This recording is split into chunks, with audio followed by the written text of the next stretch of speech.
All right, hi everyone, and thank you for coming to the fourth, second to last event of the day. My name is John Santoro, and along with my co-organizers, Mary Felder and the moderator, Victoria Ochoa, I'm pleased to welcome you to our panel, which is called Philly's Prison Industrial Complex, Rethinking Punishment and Empowering Communities. After hearing from our panelists, we'll have time for question and answer. If you think of a question during the panel, raise your hand or otherwise indicate quietly if you have a question, and volunteers will bring around note cards for you to record those questions. And as I'm sure many of you have already heard, in order to allow those who couldn't be with us today to enjoy the conversation, the event is being recorded and live streamed. If you have any questions about this, please speak with Kenesha Askew or another TPIC staff member. It would be impossible to talk about racial and economic justice and injustice in the city of Philadelphia or the rest of the country without talking about policing and incarceration. For a long time, Philadelphia had the highest per capita incarceration rate in the country and was particularly known for having an unusually and cruelly high number of juveniles serving life sentences. About 200 of those individuals have finally come home to their families and communities over the last few years, and the data has shown there has been a 0% rate of serious recidivism, demonstrating that it is crucial for us to re-examine our justifications for carceral punishment.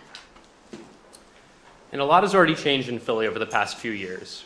After decades of prosecutors seeking the death penalty and its close cousin, death by incarceration sentences under DA Lynn Abraham, who was nicknamed the Queen of Death for her extreme punitiveness, we are finally seeing some progress in money bail, sentencing, and diversion. The city jail population has been cut from its height of about 10,000 people to under 5,000 today. We have seen similar movement in stop and frisk, where once Philadelphia recorded about 260,000 people being stopped and frisked each year, well over 80% of whom were people of color.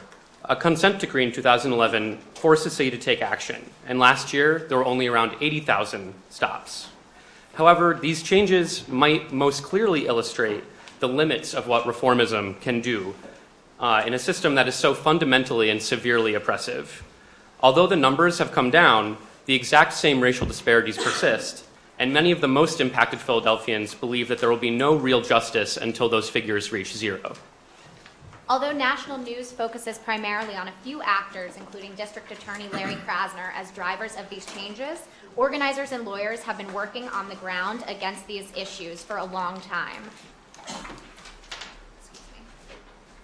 Since before Larry Krasner came into office, and they are still working. Today, our panelists will draw on their experience as activists, organizers, and attorneys to tell us about the movements working against mass incarceration and oppressive policing in the city today, and to educate us about movement lawyering and activism in and against the system that we wrongfully call criminal justice.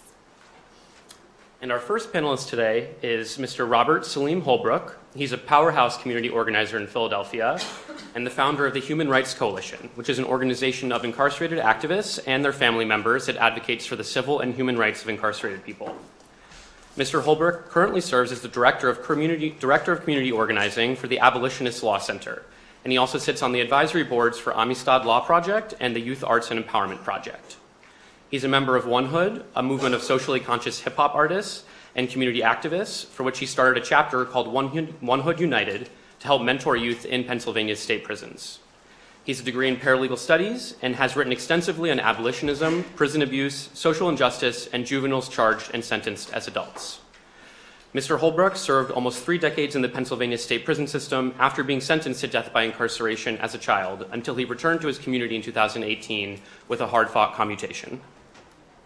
Our next panelist is Naji Mujahid Fenwick, a former Philadelphia public defender who now works in private practice and specializes in criminal defense and child custody.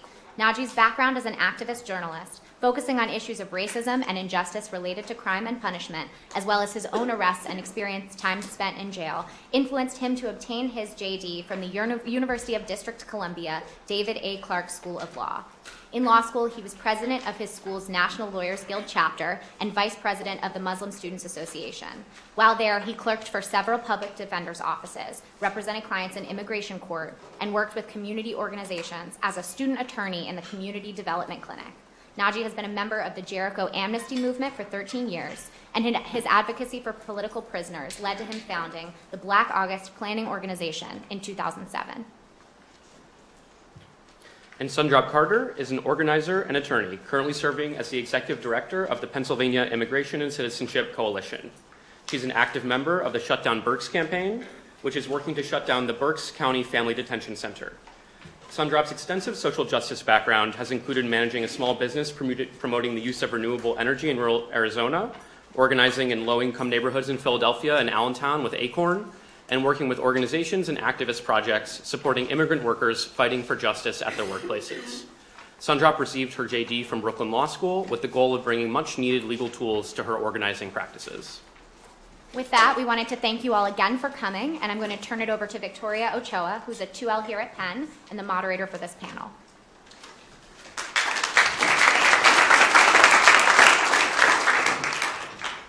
Thank you all for staying with us in the afternoon. I know that as the day goes on, these conferences go on, the energy can lower, but I'm glad you're still here. This is an important conversation. This is a big conversation, and we're going to try our best to get through as much of it as we can. So I'll just go ahead and get started. Our first question is to the whole panel. In your experience working with activists from outside of Philadelphia, what is unique or unusual about the structure of organizing against racism and mass incarceration in Philadelphia? So for me, I guess, one, it would be that this is the first time, and I think at the beginning he set the stage that Philadelphia led the world in the amount of juvenile sentences to death by incarceration. There was over 150 of us from Philadelphia alone. Can you speak into your mic? Sorry. Sorry. Okay, can y'all hear me now? Yeah. So for me personally, at the beginning they set the tone. Philadelphia at one time was the leader in sentencing children to death by incarceration in the country. Over 350 of us from Philadelphia alone were sentenced to spend the rest of our lives in prison. And that number was more than the entire world combined. Altogether in Pennsylvania, there were over 500 of us. As you said, over 200 have been released. Now, this is the first time that people sentenced to die in prison has been released en masse at this number. And the expectation and the narrative that was put out was that when you let these people out, the crime rate of Philadelphia is going to explode because they're going to come home. We're going to, we're irredeemable criminals. We were incorrigible as children. And so now being released, we're going to continue that type of behavior, and it's going to be magnified because there's so many of us coming home. But actually, we turn that whole narrative over on its head because over 200 of us have been released, over 180 to Philadelphia, and none have went back for a violent felony. Some have went back for technical violations for 6 months, and it was only like 4 or 5. So that whole narrative that we were coming out and we're going to just run amok and be a danger to society has been wiped away. In terms of our impact on organizing, a lot of us have came out doing what we were doing inside, and that is fighting for social justice. A lot of us knew that our sentences were an affront to our human rights. And so on the inside, a lot of the work that we are doing out here in terms of community organizing, working with youth, we were doing on the inside.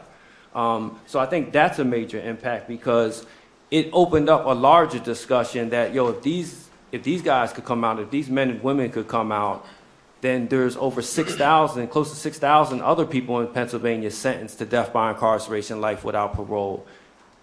So we're kind of just like the test run for those other 6,000, and that's why we're seeing commutation open up.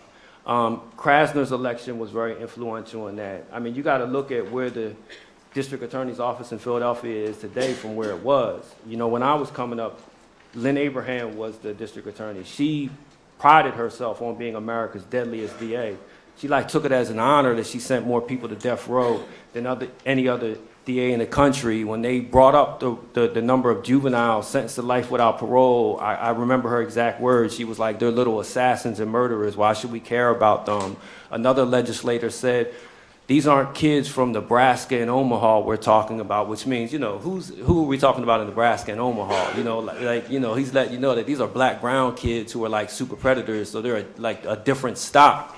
So to see this district attorney's office now led by someone like Krasner, who is probably one of the leading progressives in the country in terms of being a district attorney, and to know that we contributed to that. You know, we mobilized for him. A lot of us come out here. We engage with the district attorney's office. So we're changing the narrative, and in this fight, narrative is very important. To that question, I think it was about our, comparing Philadelphia to other places, that I've been. I've been in Philadelphia since 2016. Come from Washington, D.C. And I think, as was mentioned in my bio, prior to law school, I was involved in the movement to free political prisoners. So I had several opportunities to come to Philadelphia over the years, working with Pan Africa and the MOVE organization. And one difference I'd say just with regards to that is that with the consistent pressure that the MOVE and the supporters of MOVE and Mumia Abu-Jamal have, put on, the state here, for the past, it's almost 40 years. And I don't think I've been anywhere else where there was that consistent, of a movement, coming from the same voices. Of course, there are supporters and advocates for political prisoners all over the country, but having, the consistency, of advocacy for Mumia, MOVE, as well as Russell Schultz, is one thing I would note that is unique here. And I think also because of what happened with MOVE, because it was so public, and because anyone who's a Philadelphian and has been here, saw the bombing on the news. So it's whereas some other movements. In D.C., the history of the Black Panther Party has been erased. I don't know if any of you ever go to D.C. Maybe you've been to clubs in the Adams Morgan area, 18th Street. That's where the Black Panther office used to be, one of them. And there was another one on U Street. And if you know anything about U Street, it's being gentrified. And so that history isn't part of the city's consciousness in the same way that it is here. I imagine it's probably similar in Oakland. I haven't been there, but there is a unique, history here. Also, I think, organizing now, especially as it relates to criminal justice, it's a different time, right now. Over the past 5, maybe 10 years, people are listening. Criminal. So-called criminal justice, it's somewhat in vogue, whether it's, the politicians, people are listening. So it's a unique time, and it's a good opportunity to seize the time, so to speak, and try to, push for, some of these changes. And it's also very delicate because, the system has a way of correcting itself. It's not designed to be fair. It's not designed to be just. And if you study, the history of movements in this country, there's a pendulum swing. So sometimes things are swinging to the left. Sometimes they swing powerfully to the left. But just like a pendulum, if they swing powerfully to the left, it's eventually going to swing back powerfully to the right. Case in point, Donald Trump. Had it not been for the election of Barack Obama, there would never have been an election of Donald Trump. It wouldn't have happened. But that's the response. So I don't know, what the response, to this round of, reform, is going to be. But there is the opportunity, to fight for it. And you got to fight hard. And you got to, even after the victory is won or some victories are won, we can't ever, let our guards down or, spend too much time patting ourselves on the back because that same, like I said, the pendulum swing, those opposing forces will begin to chip away, at the gains, and we have to fight so hard for the simplest things. You look at the civil rights movement, all of I wouldn't say all of that just for, but one of the big wins was the right to vote. All of that, for that, which is something that should have been handed over without any problem, without any fuss. So to get,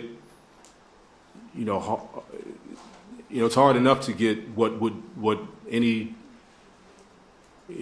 fair-minded, reasonable person, would agree to. It's hard enough to get those things. So to get the things that are harder, criminal justice, for example,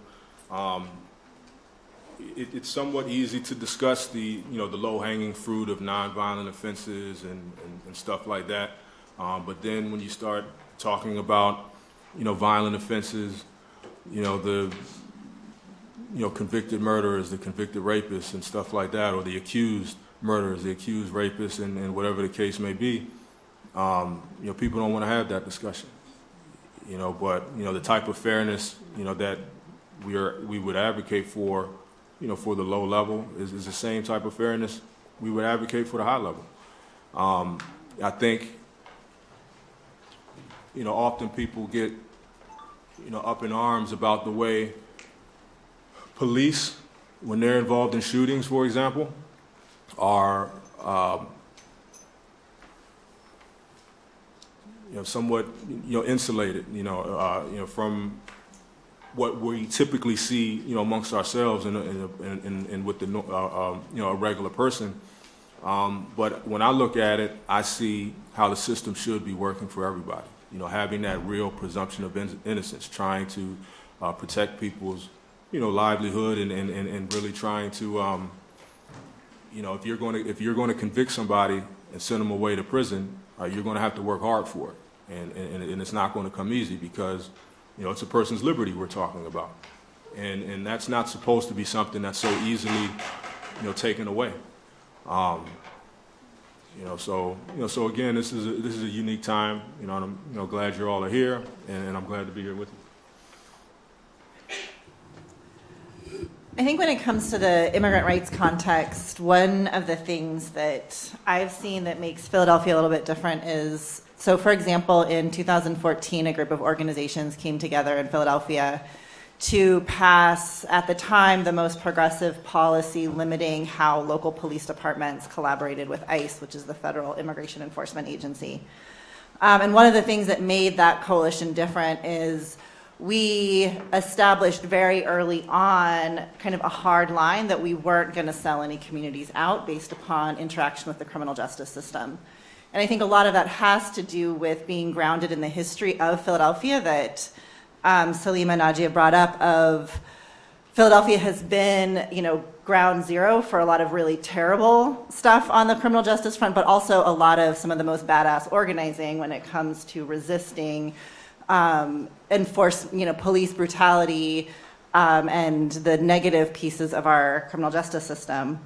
And so one of the reasons we were able to win a progressive policy is because we were very clear early on that we were not going to negotiate with the mayor's office about whether or not immigrants that had a criminal record would be included or not included in the policy. It was everybody or nobody. And I think that's something that you're starting to see more and more of in the immigrant rights movement nationally, but I think Philadelphia was really on the front lines of really saying, like, we can't carve out parts of our community because that's literally saying, like, I'm okay, but my uncle's not. Or I'm okay, but my sister's not. Because, if we say that someone with a criminal record is not going to be included in protections around immigrant rights, then we're telling people that they have to choose family members that aren't going to be protected and are, family members that might be subject to deportation.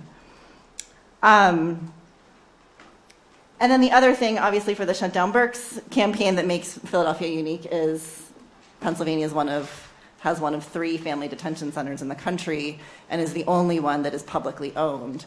So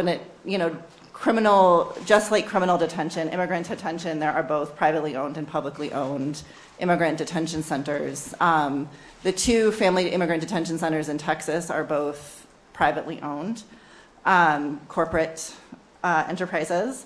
But here in Pennsylvania, the Berks County County Detention Center is actually a public facility. Berks County owns that property. Berks County leases it to ICE. Our taxpayer dollars are going to support the detention of immigrant families that include very young children.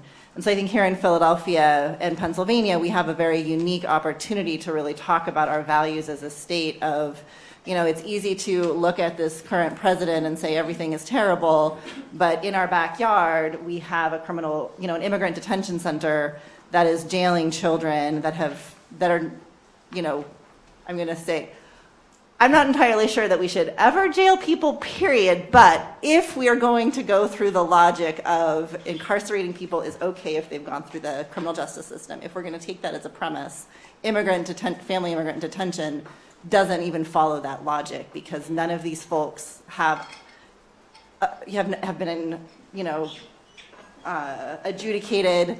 They're little kids. We have state laws about whether or not you're allowed to jail kids in Pennsylvania, and the Berks Detention Center violates every single one of those.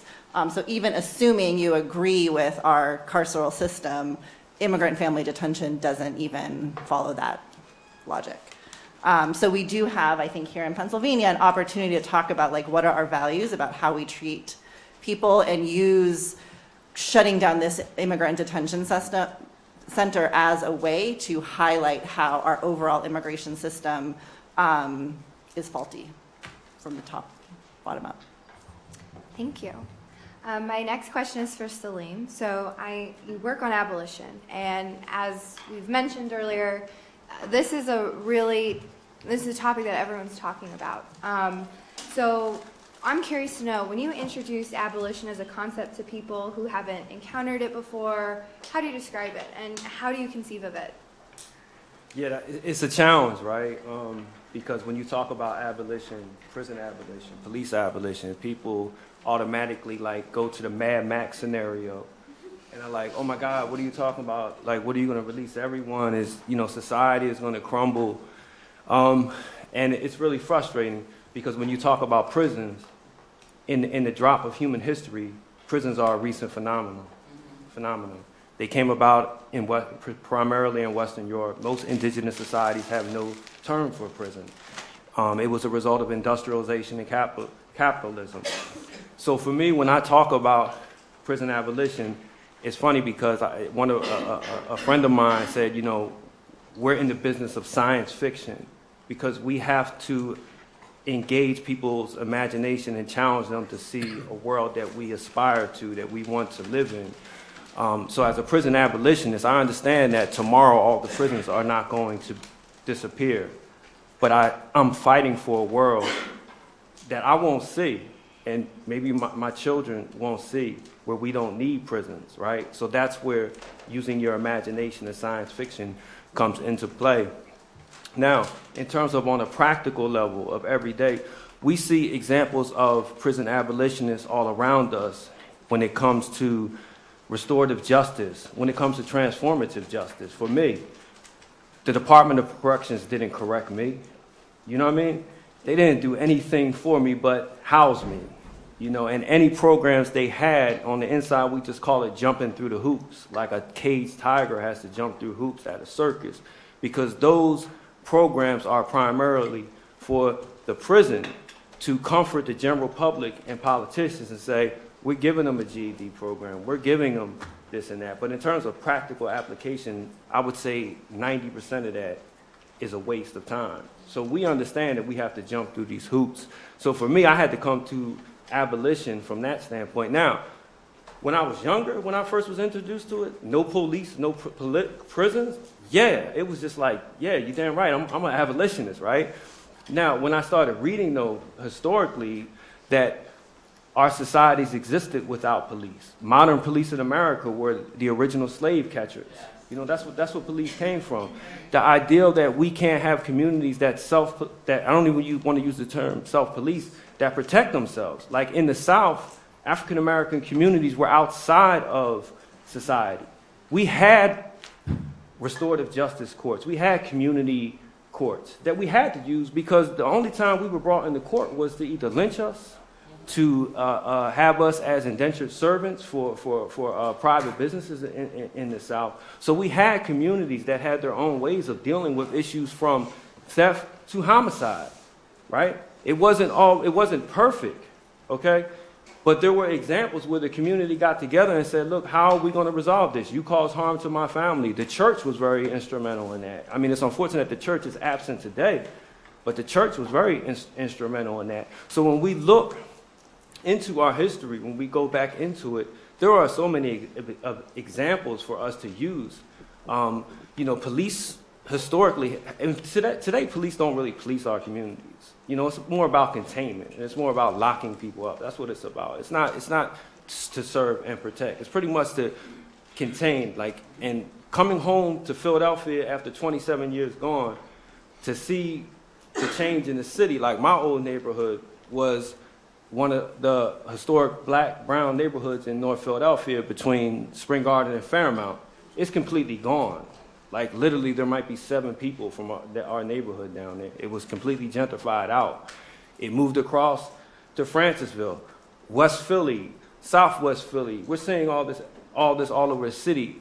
Policing is about containment.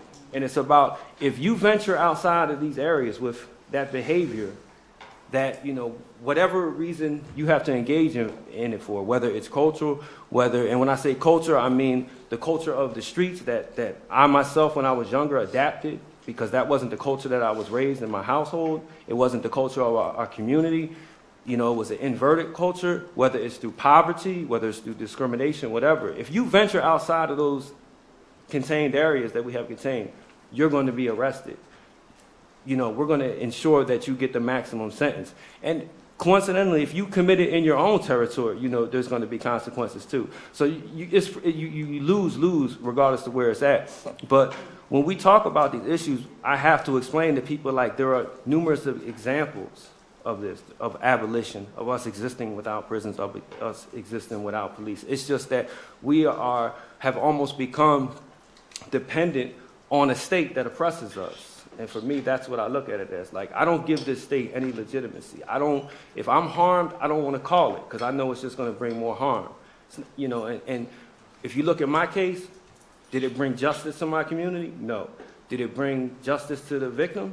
No. No one received justice. The only thing that happened in the courtroom on the day I was sentenced to spend the rest of my life in prison was 2 families left that courtroom from the same neighborhood. We all knew each other, trapped in pain and misery. The family of the victim, they were trapped in their pain forever because their loved one was gone. My family was trapped in their pain because their child was sentenced to spend the rest of his life in prison. So when they departed, all that anger, all that misery, all that pain, where did it go? It didn't go back to the prosecutor's community. It didn't go to Lynn Abraham's community. It went back to our community and just exacerbated the problems in our community. So when we talk about prison abolition, when we talk about police abolition, it's not rocket science. It's just a failure of you to use your imagination to see beyond it. Thank you so much for sharing your perspective. And I am curious to know, how do you conceive getting into the nitty-gritty of prison abolition, given all of your experiences with this issue? Nitty-gritty in terms of the practicality of it. Mm-hmm.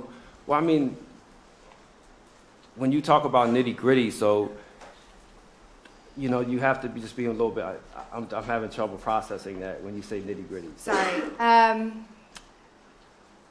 Paint this picture for us, the future that you are envisioning of prison abolition. I think a lot of us would benefit from knowing this future that you are envisioning. And so I think I tried to give you a glimpse of it, that it will be a future where if harm is committed, the harm will be addressed. Okay.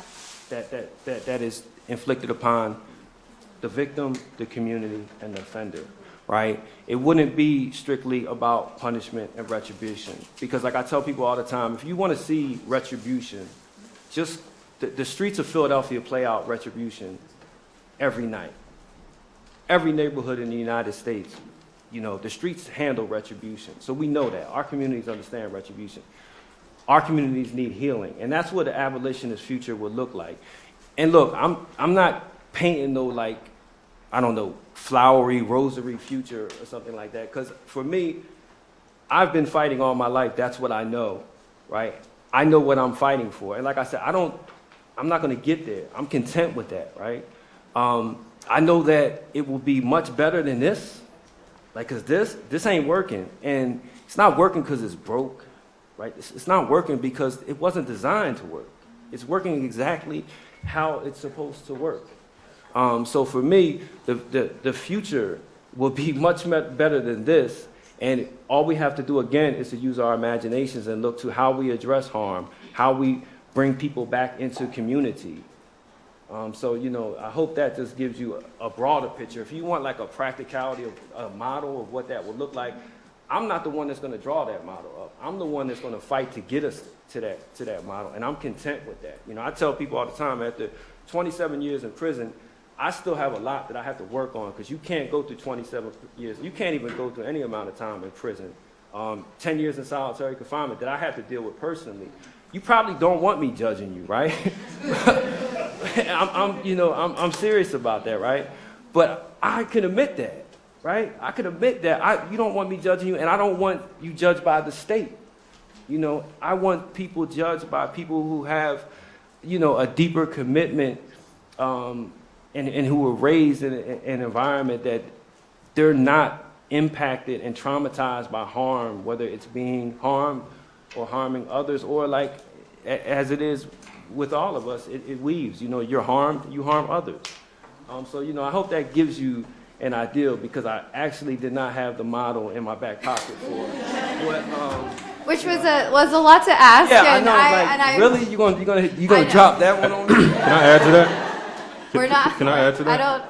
No intent to solve the problems of the world in one panel, but just wanted to lead this discussion further. If anyone else wants to respond. Yeah, I would. Yeah, I think, you know, one thing to keep in mind, you know, when you're talking about crime, getting rid of, you know, prisons, getting rid of police.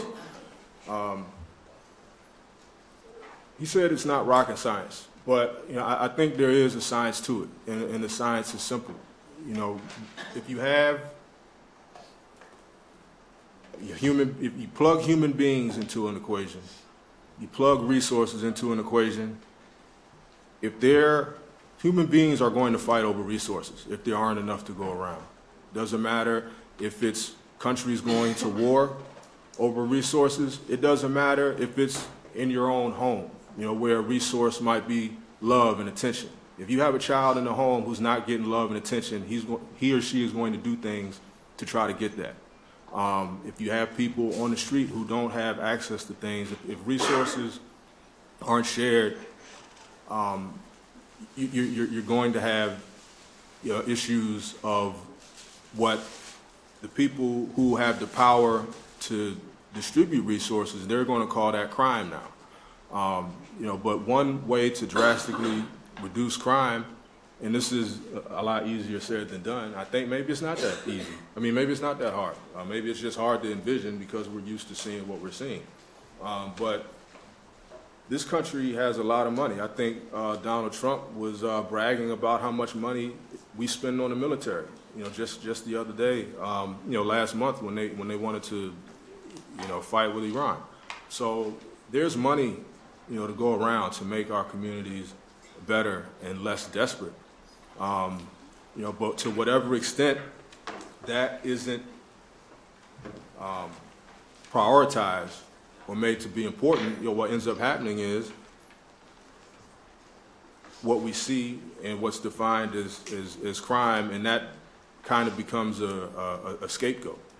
You know, for the, you know, Imam Jamil Alameen, you know, formerly known as H. Rap Brown, who I'm representing on this T-shirt, he, you know, I once, you know, heard him, you know, speaking. I don't know if it was a YouTube video or whatever it was, but he said that when it comes to, you know, people being arrested or, you know, going to jail, and the whole notion of paying your debt to society, he said if you flip that question and discuss the question of whether or not society has paid its debt to that citizen, then you have a different, you know, perspective, you know, on the situation. So, you know,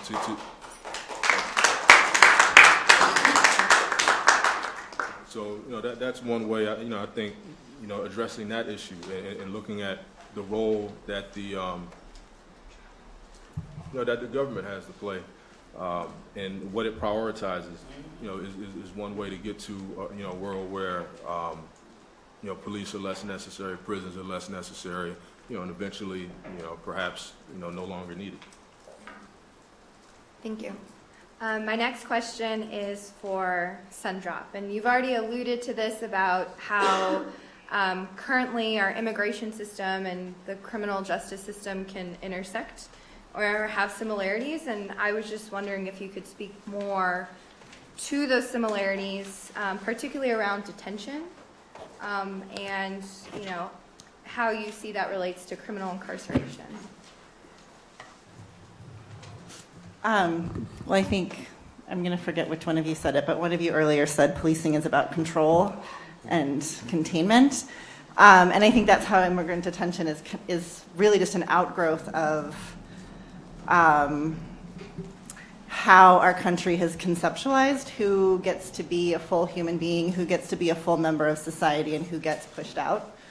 And so immigrant detention is also a relatively recent phenomenon. It's not something that, ICE is only, 19 years old as an agency. How we currently think of criminalizing immigrants is a relatively recent phenomenon, and is really rooted in, again, our country's definition of who gets to be a full human being, which is defined by race, class, gender. Yeah, that's the short answer. I think we've done a lot of work, when we talk about mass incarceration and mass detention, detention centers, again, because the criminalization of immigrants is relatively recent. So when I talk about the criminalization of immigrants, what I'm talking about is immigration is just a thing that happens, right? Immigration is literally just saying, people start in point A and move to point B. That's what migration is. It's not inherently a criminal act. It's not inherently anything other than people move from point A to point B. The only reason it becomes criminal is we've decided certain lines in the sand are more important than others, right? So I grew up in Arizona, I moved to Pennsylvania, all the lines I crossed between when I drove across the country, no one cares that I drove across all those lines. Yet, if I had driven the other direction and driven south instead of northeast, suddenly people care about the lines I'm crossing, right? Drive into Mexico, I'm white, so Mexico probably doesn't really care all that much that I'm crossing the border, but someone will care. And so when we talk about criminalization of immigrants, it's really us as a country and as a government deciding that people who cross that line in the sand are not just doing a human act, they're doing a criminal act, right? Suddenly crossing a border for a job because where you're from is violent and you see a less violent place and you want to go to the less violent place. Maybe you really like beaches and where you're from doesn't have beaches and you've seen, watched Baywatch and you're like, California seems really cool, I'm going to move there, right? There's lots of reasons people move. And by making the act of migration a criminal act, we've criminalized people for doing just a human thing. And there's no accident that the majority of people who are subject to criminalization as immigrants are people of color, right? If you're wealthy, you can come to this country pretty easily. It's not that hard. If you're poor, it's pretty hard to come to this country. If you're black and brown, it's pretty hard to come to this country. The history of our immigration system, our very first immigration law decided who got to come to this country based upon race, class, and political beliefs, right? Racism, sexism, classism, all of that is embedded in our immigration law, always has. Who gets to be defined as American has always been based on race. And so, of course, detention is related to mass incarceration because it is, again, fundamentally about who gets to be defined as American, and our country has always defined citizenship, who gets to be human, who gets to be part of this country based on race. And until we, grapple with that, we're always going to have mostly black and brown bodies incarcerated because we haven't grappled with the fact that we still define full humanity and full citizenship based upon race. Thank you. My next question is for Naji, and then I'll open it up to other panelists because I know a lot of people could speak on this. But we've kind of just discussed about the inherent racism in all of these systems. It's inherent, and so I'm sure this comes as no surprise to you as a former public defender and current private defense attorney. Can you just speak more to how incarceration and the criminal system are racialized?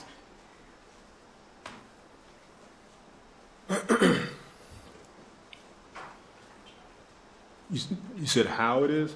Yes.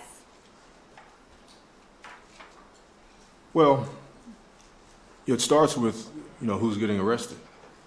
So I guess you could argue whether or not it actually starts there. But starting from that point of who's getting arrested, that's directly going to, dictate who, is then, being tried for a crime and who ultimately, might go to jail. So, the people who are being arrested, are the people who are, have less privilege, who have, less money, who have, less access, and typically who have more melanin.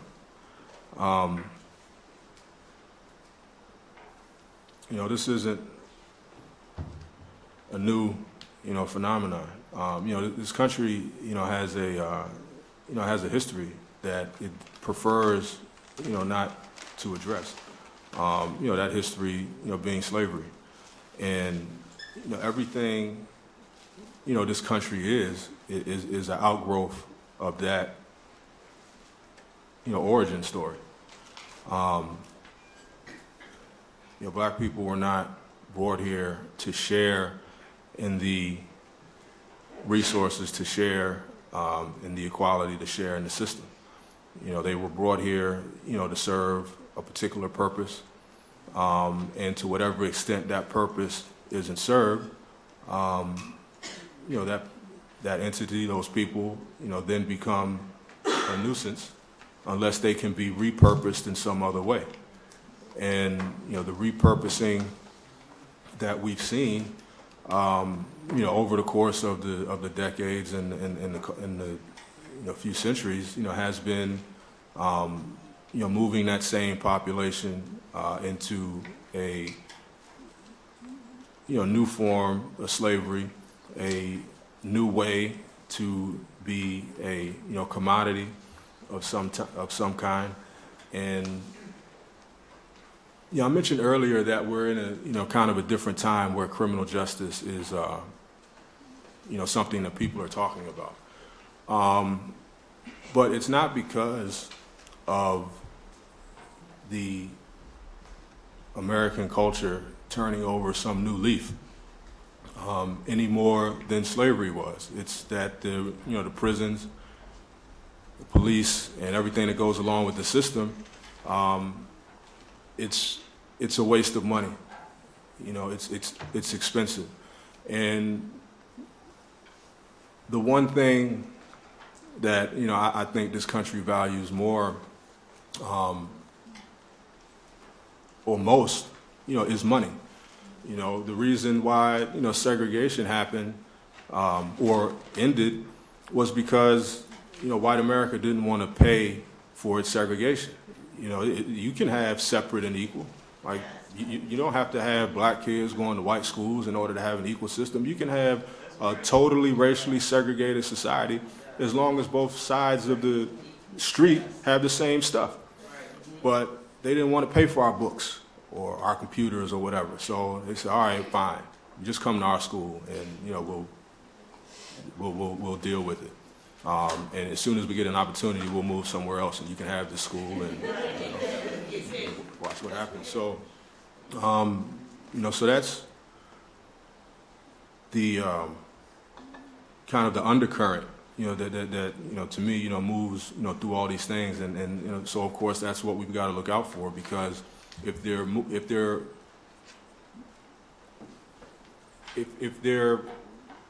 trying to close down prisons and en masse incarceration, it's like, well, okay, what you got up your sleeve now?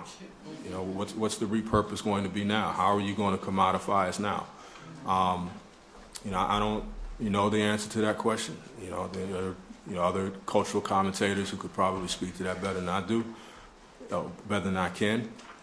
But I think that's something to look out for.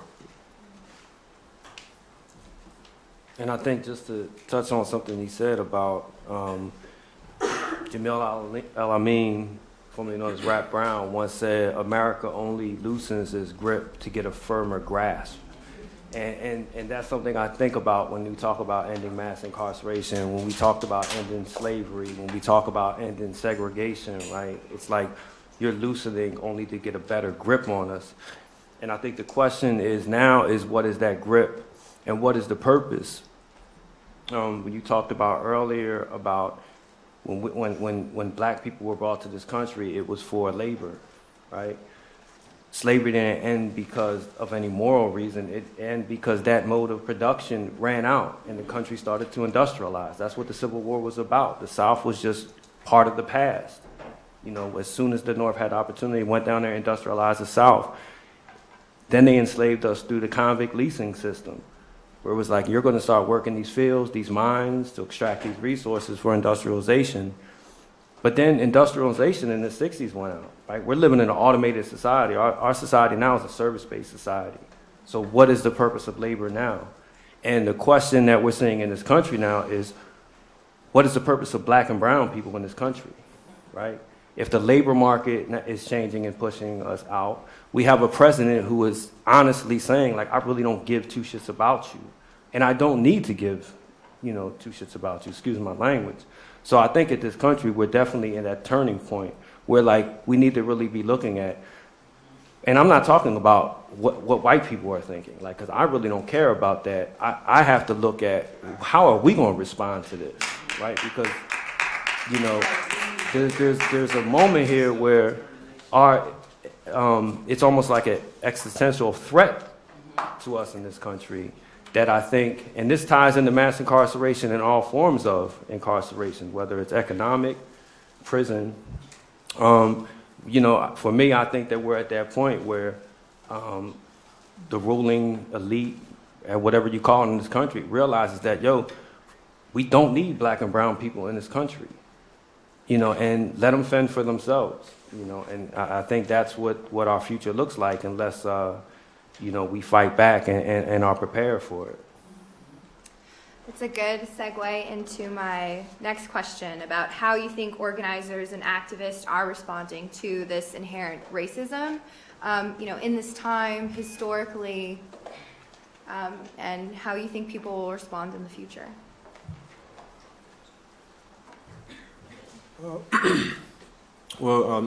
Speaking specifically about Philadelphia, one thing I've seen happening over the past 3 or 4 years I've been here. When I came to the public defender's office, I took the bar, passed the bar, but it took me a year to get through character and fitness. I was initially denied, and then had to appeal that decision, and that took a while. And I was denied based upon my criminal history, more or less. So during that time, I was be a law clerk, and one of the duties that I had was to go to bail hearings, and be the defender on duty for the bail hearing over at the CJC. And one of the clinics I did in law school was very, good about, teaching you, and hopefully, any clinics that you're in, or if you're not in any clinics, one, little, nugget I can leave with you is always read the rule book. The rules of criminal procedure, and the rules as it relates to, whatever it is that you're doing, and read it and reread it, and reread it. And, when I was in clinic, they said, always keep it with you, and reread it the night before, the relevance. So I did that. I wasn't, unfortunately, I wasn't told to do that when I went through the training for that hearing, and the supervisor I had. But I very quickly realized that the bail magistrates weren't following the rules. And, I ended up, writing a memo about it and talking, to some people about it, which, I could go into that, if it comes up later. But this was, before, D.A. Krasner, came in, and, the movement to elect him, in which, bail became an issue. But, for me, in that moment, I wasn't hearing anything about it. Perhaps things were, going on, advocacy was going on. I hadn't heard about it yet. But about a year later, after, I started, making a fuss in my little world about that issue, there were organizations becoming more public, with that, and, the ACLU got involved, with those organizations, and they ended up suing the First Judicial District and the magistrates, on the issues, that, were identified. And so, in addition to that, the community groups set up bail funds. And so you see this coming together of, of attorneys, of activists, of, just, regular people, seeing something that's wrong and trying to do what they can, some because they've been personally affected, or others just because they, see an injustice and they don't want to sit idly by. And this is actually really part of a larger movement. This is going on across the country. There have been several jurisdictions who have reformed their bail laws. There have been several jurisdictions who have been sued by various legal organizations. And so we're in what some academics refer to as I think the third wave of bail reform, or maybe it's the fourth. So this. This isn't the fact that this is happening isn't unique, to Philadelphia, but it is a critical issue. Bail is a very critical juncture in the criminal process, because if a person isn't able to make bail, there can be so many, collateral consequences. They can lose their house, they can lose their job, they can't advocate for themselves in the same way. They can't participate in their case in the same way. And what's been found by studies, across the country is that when people, aren't held, and also that it puts pressure to plead guilty for people because they want to get out sooner rather than later. But when they're out from the get-go, they're in a better position to fight their case, for the merits of the case rather than making a decision, just based on some short-term expediency. And so, you have, and the litigation is still taking place. The city responded to the litigation with what's called a King's Bench petition, which it doesn't happen very often, but it's when they try to go from whatever local jurisdictional court that they're in, they go straight to the Supreme Court and try to make a case and say, hey, this is, for whatever reason, this is important. It's getting the Supreme Court to assert original jurisdiction over the matter, and then they take it from there. And so a special master was appointed, and their report, recently came out about a month ago, and even more recently, as early as a week ago. There were responses to that report, from the defender's office, from the district attorney's office, from the petitioners in the case, which was the, I think it was the Philly Bail Fund, as well as a youth organization. I think the acronym is YEA, but I can't ever remember what the whole name is. And some of their members, as the petitioners, there have been probably a dozen amicus briefs filed in the matter.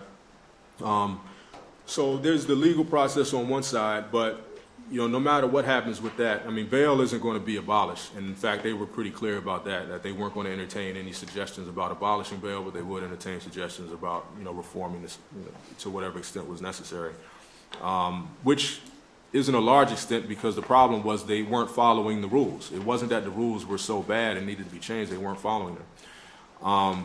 So that's running its course, and that's one of the roles that lawyers can play and have to play in, you know, in the movement, like doing that part of it. But on the flip side, you know, people are still, you know, getting bail. So having organizations, you know, community organizations whose, you know, purpose is just raising bail money to bail people out, you know, is an example where, you know, multiple bases are being covered, you know, by the lawyers and community working together, whether it's directly or indirectly. You know, when you have issues like that, you know, you need that. There's some things that the law can't do, and there's some things that the people can't do. But you know, when we're able to work together, we can get more done. Thank you. Would anyone else like to respond, or I mean, I heard. just how you think organizers and activists are responding, you know, currently to this inherent racism? I mean, I think they're doing just what the question is. They're organizing against it, right?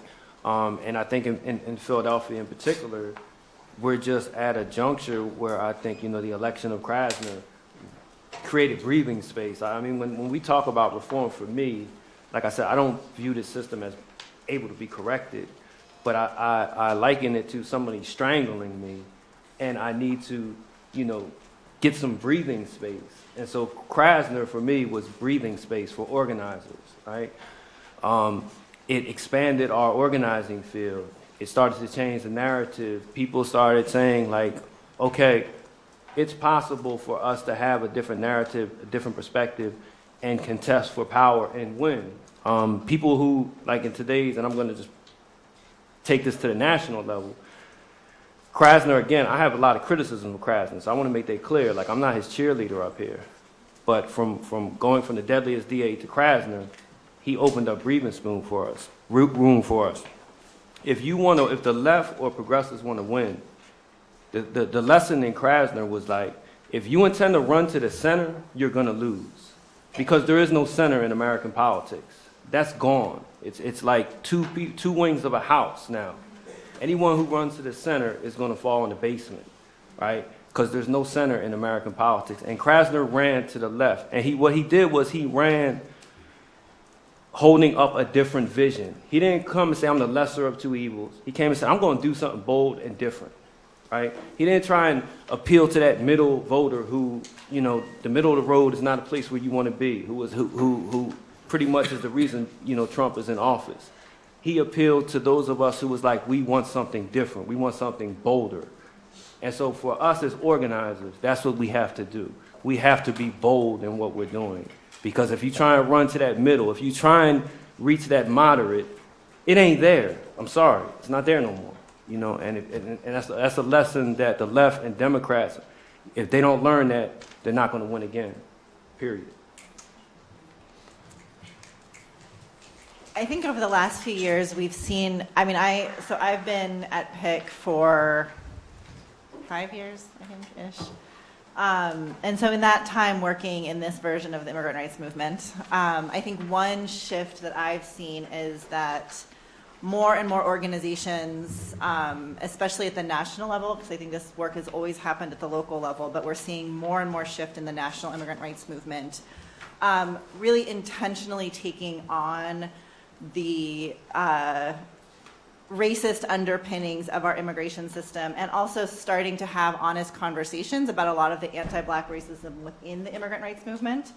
Because as much as we want to talk, you know, like in the immigrant rights movement, we often talk about like the racist history of our immigration system and the Chinese exclusion laws and a lot of other things, but we don't acknowledge that within the immigrant rights movement, there's been a lot of anti-Black racism that has pitted immigrants against Black communities and saying, like, you know, we're the good ones, right? Like when you see the narrative of like, we're not criminals, well, who's the implied criminal behind that sign, right? If we're not criminals, that means someone else is, and that's usually set up in opposition to Black communities. And so I think we have seen a lot of shifting in the immigrant rights movement of really trying to grapple with the anti-Black racism within the movement, which, as is generally true in our country, mostly because Black immigrants have started organizing and said, you know, like, we're no longer going to stand for the immigrant rights movement excluding us, because Black immigrants are generally seen as Black people first, and in this country, that's not a great thing to be seen as first, as we've seen with, you know, Amadou Diallo as an immigrant, and the immigrant rights movement didn't necessarily rally behind him right when he was shot by police. And so I think that has been a huge shift in the immigrant rights movement. And also really talking about like the capitalist underpinnings of our racialized system of our country does in fact need black and brown people as long as they're silent and compliant and working for us, right? Like Trump is happy to employ undocumented immigrants. He doesn't want to give undocumented immigrants rights. He doesn't want to make sure that they have housing, that they're not living on the streets, but he's totally happy to have them work at his, whatever it is he owns, golf courses. I try not to pay attention to him. Right, so if, you know, the logic of capitalism is humans are valuable as long as they're contributing, you know, economic and they're contributing economically, but they're not valuable as human beings. And until we dismantle that system and undermine and take it apart and build something else, we're always going to have groups of people in our society that are treated as second class, treated as less than human, because they are necessary for the logic of a capitalist structure that concentrates wealth and power in the hands of the few at the expense of the many. So we've talked about organizers, we've talked about activists. We're in a law school, right? And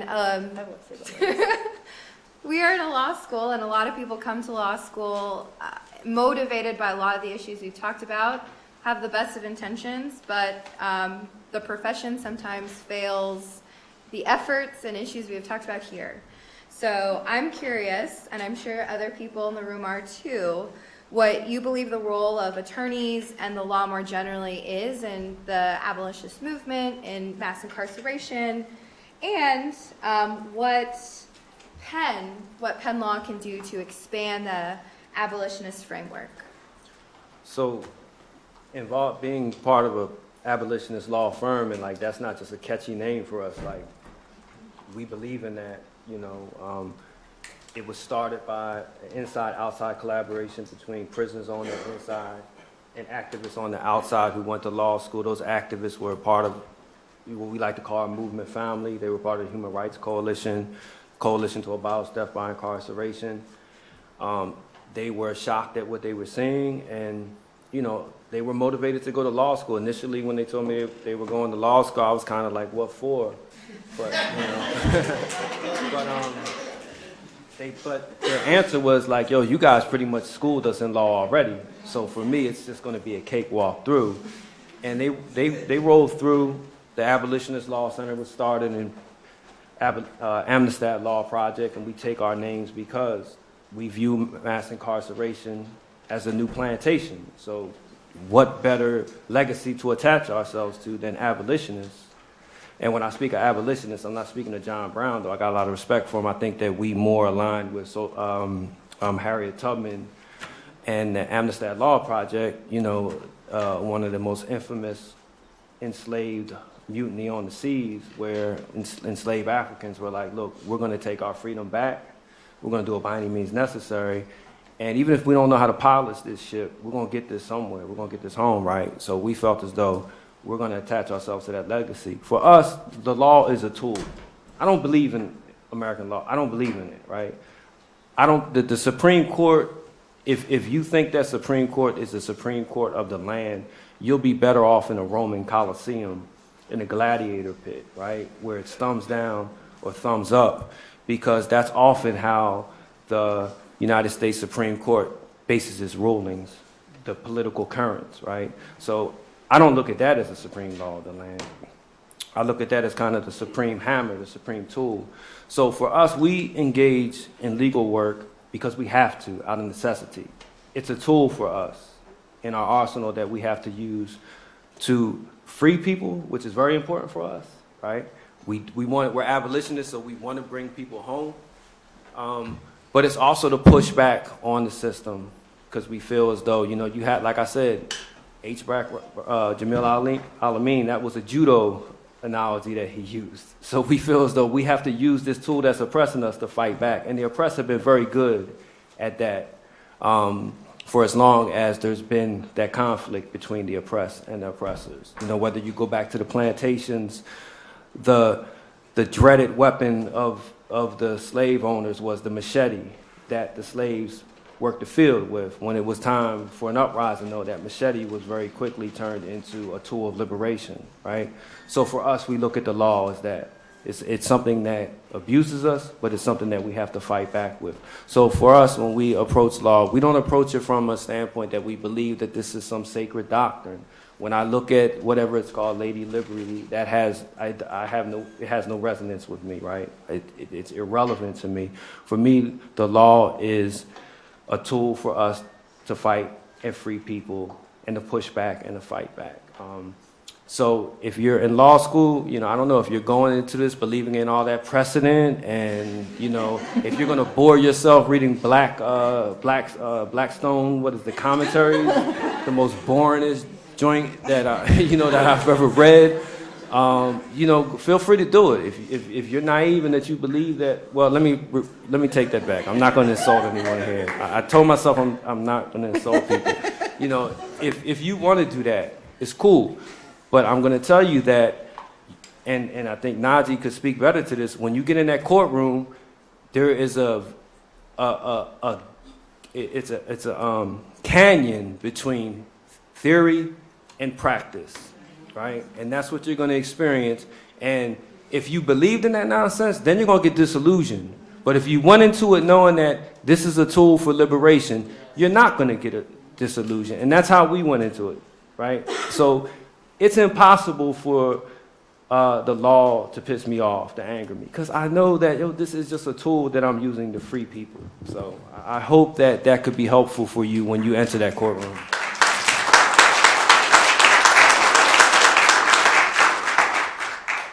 So I went to so in my bio, I think they said, I went to law school to use the law as a tool in my organizing practice. So I went to law school, graduated, very quickly understood that I did not want to practice law, but finished law school anyway.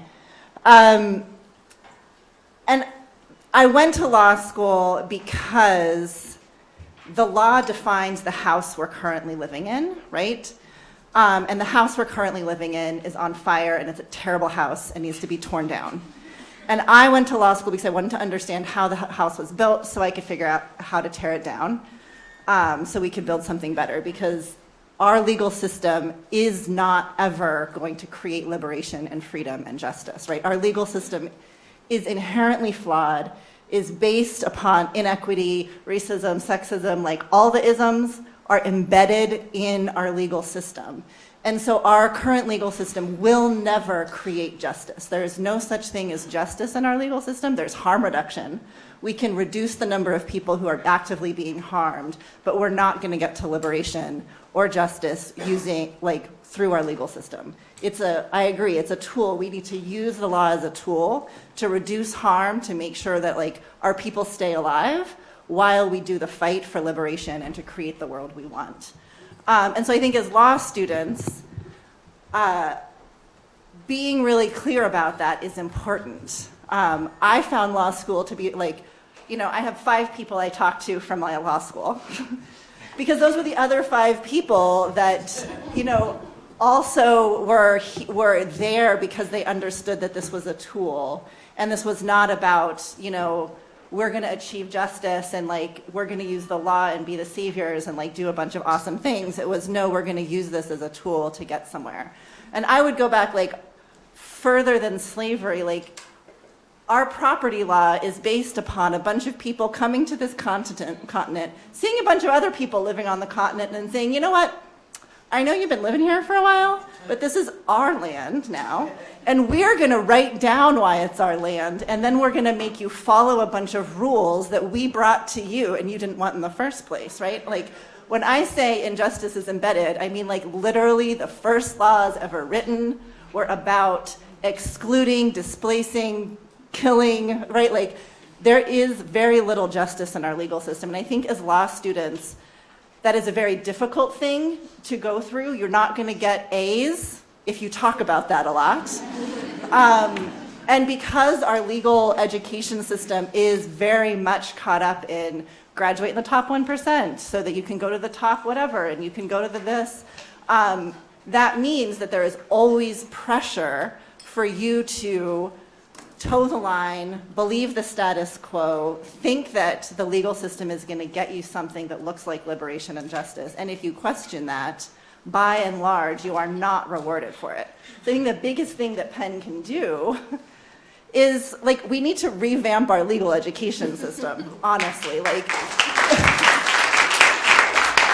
you know, I call the law school, it's a glorified vocational school. It's a super expensive, elitist version of going and becoming a mechanic, right? Honestly, to me, the best version of law school is classes and then apprenticeships and like 1/10 of the cost, right? But because lawyers get to define the rules, lawyers have made the legal profession an elitist thing that everyone wants and has defined law as a thing that it isn't, which really we are, and this is an ego blow, but honestly, we are just a bunch of glorified mechanics, right? We get paid better if we go into private practice, maybe. We pay a lot more for our education, but all we are implementing implementing a structure. We're not experts on most things. We're not the creative ones that are going to get us down justice. Organizers are going to get us to justice. Impacted folks who are the ones who understand most deeply what injustice looks like are going to be the ones who lead us to liberation. Lawyers are not going to be at the front of that, right? At most, we're going to be supporting organizers in helping them do the harm reduction necessary to create the space to build the society we need.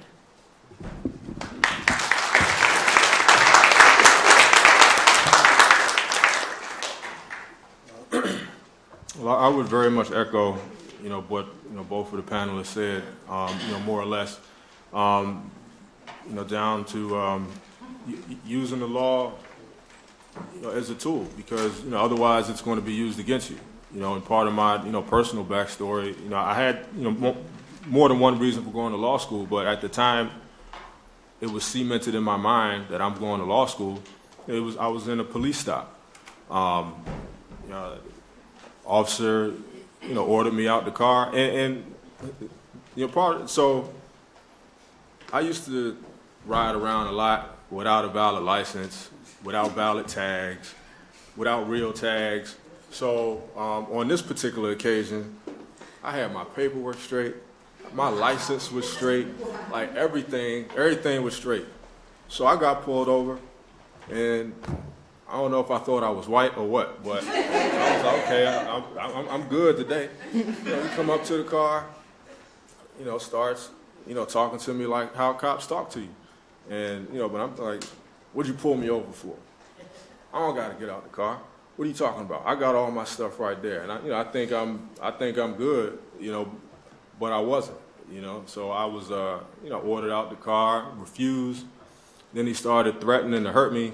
Saying things, and in that moment, I just had to make a decision.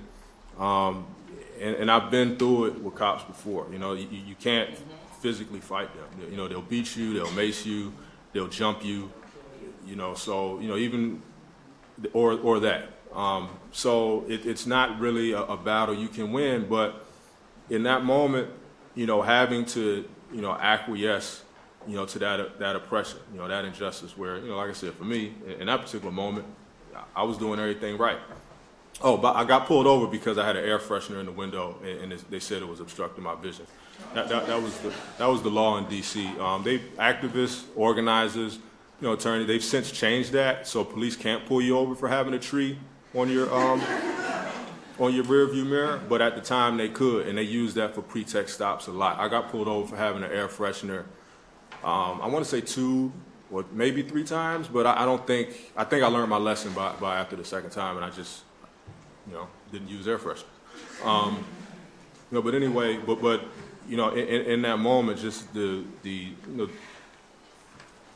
feeling of being, I felt emasculated because I couldn't protect myself.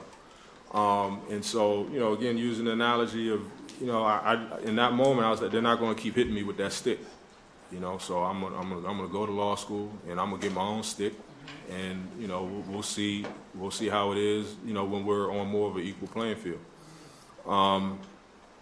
So I, like I said, I echo that a lot. The question of justice. Again, you're not, especially in criminal. Maybe in civil you can get some justice. Somebody broke your stuff, you get them to pay for it. They got to compensate you for whatever inconvenience you had to go through. But in the criminal, justice doesn't exist in a theoretical sense. It doesn't exist in a practical sense, because if you're locked up, the things that they put you through, you can't fix that. Like, even if you get it, you win your case, like, you can't fix what happened. I think using his story is a beautiful example of how neither the victim, neither the so-called criminal, nobody got justice in that situation, and that's that's how it is. She talked about precedent, which is a very odd thing considering the history of this country. We're just going to like kind of go by what they said 70 years ago. Like, we got to base what we're saying on that. One thing I have noticed, in doing legal research and stuff, America is very hypocritical. So they'll say things. There's flowery, syrupy language about justice and freedom, like, all over the place. So sometimes you can find that in these opinions, and you can kind of use it. But you got to be kind of like a minor, when it comes, to that. As far as, what Penn can do, honestly, I don't know what Penn is doing, so I can't speak directly and intelligently about what Penn could be doing better. But assuming there isn't a pipeline from high school to law school, that Penn is a part of, I would suggest, doing some outreach, setting up mock trials, in the high schools, and getting people thinking about going to law school, very early on, and doing, getting people in here who are going to bring different perspectives, to the work, and diversifying the class, because the higher you get in academia, the less people of color there are. So, even if you say, we're going to get, more, people of color in here, we're going to get more women in here. If all you can look to is the graduating class of, whatever college, you're not going to even be able to find what you say you want. So you got to dig a little bit deeper. The advice I would give, to all of you is, if you're here, obviously you have some type of a inclination towards, fighting for justice and, trying to, use the law to do the right thing. Wherever you end up, just try to keep that same, passion. And it's going to be hard because every, office firm is going to have a culture. And this is probably with any profession. Like, you end up kind of absorbing and adopting the culture of where you are. For example, if you go become a public defender and you get there and you're going through training, and they say, okay, today we're going to interview a client. And you say, all right, here comes Mr. Smith. And they turn to you, new lawyer, and say, hey, I'm going to talk to Mr. Smith. Here's the keys to his car. I want you to go wash and wax his car while me and him talk. And by the time we get done, by the time you get done, we'll probably be done. I just saw somebody turn their head up there like, what? Why would I do that? But as ridiculous as that sounds, if you went downstairs into the garage and you saw other attorneys down there washing and waxing cars, and that was just kind of what you do, you would do it. And you keep doing it, and you probably take pride in it. Like, yeah, we wash and wax our clients' cars when it comes. Yeah. So you would do that. Similarly, if you go into a culture that doesn't have certain values, that isn't doing certain things, like that's maybe impatient, and you go in for an interview and they want to hurry up, get you in and get you out, that might feel uncomfortable at first, but once it gets comfortable, after a week or a month, like, you're just doing what everybody else is doing, and you may kind of lose that fire. So I don't know exactly how. It's difficult to keep, so find a way, that works for you, whether it's continuing to come to things like this, getting involved with, organizers and organizations that, may be a little bit different than what you're getting, in your professional life, that may help, but it's important. And I think we're getting close to that. Sorry. Well, we are at time, but I think this just goes to show that there's so much to talk about under this really huge, massive topic. It's so important, so timely. So with that, we'll go ahead and conclude this panel, but let's have a round of applause for our wonderful panelists.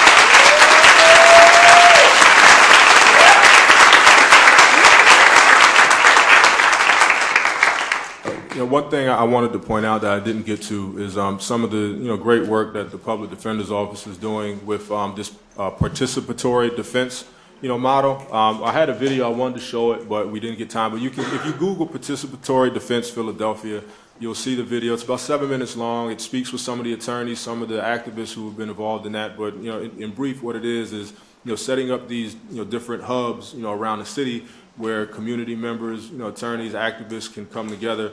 And what the idea is to, one, better inform people about the criminal justice process. A lot of the stress and anxiety that takes place is because people are, ignorant, or not ignorant in a bad, but they just don't know. So it's a way to educate people. And it's not necessarily attorneys talking to people. It's other people talking to people who have already been through the process and can, give them that. They also, go and help people in court by, advocating for them in court. It makes a difference having people on your side. They, create, bios and are able to present more information to the judge and the decision makers than will otherwise be there. So it's really great work. Like I said, you can Google the video or, just Google it and you'll see what people are doing. There are 7 hubs around the city. And this is something you can do right now. People often come to conferences and stuff and look for something practical they can do right now. Right now, I don't know if they have them on Friday nights, but right now, this week, next week, you can start going to hubs and seeing what they're all about. So, I'd encourage you to do so.